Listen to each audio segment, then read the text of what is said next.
Iran युद्ध के चलते इंडिया में एलपीजी क्राइसिस देखने को मिल रहा है। पर आईईई का रिपोर्ट देखें, हम लोग इंटरनेशनल एनर्जी एजेंसी का रिपोर्ट देखें तो ईरान का जो ऑयल प्रोडक्शन में हिस्सा है वो 4 से लेकर 5% है पूरे वर्ल्ड का।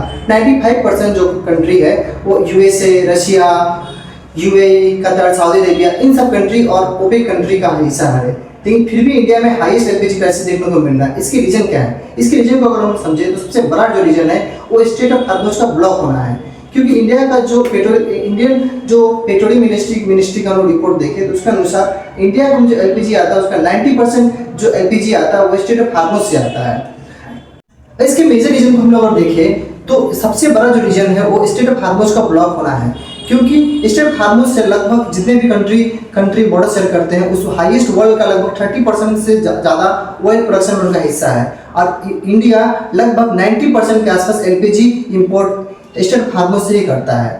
दूसरा रीजन अगर हम लोग देखें तो इंडिया अपने ऑयल और एलपीजी के मतलब इंपोर्ट्स को वो डाइवर्सिफाई क्यों नहीं कर रहा है? इसके अगर रीजन को हम लोग समझे तो अगर गल्फ कंट्री को छोड़ दे तो मेजर ऑयल प्रोडक्शन कंट्री को अगर देखें तो यूएसए और रशिया है। यूएसए से वो बहुत दूर हो जाएगा, कॉस्टली हम लोग के लिए हो जाएगा, हिस्टोरिकल रीजन भी चलते हम लोग नहीं लेते वहाँ से। और दूसरा अगर देखें रशिया हम लोग का एक एलाई की तरफ, रशिया से हम लोगों ने प्रोडक्शन को कम किया है क्योंकि यूएसए के टैरिफ के चलते हम लोग रशिया से प्रोडक्शन को यहाँ कम कर रहे हैं।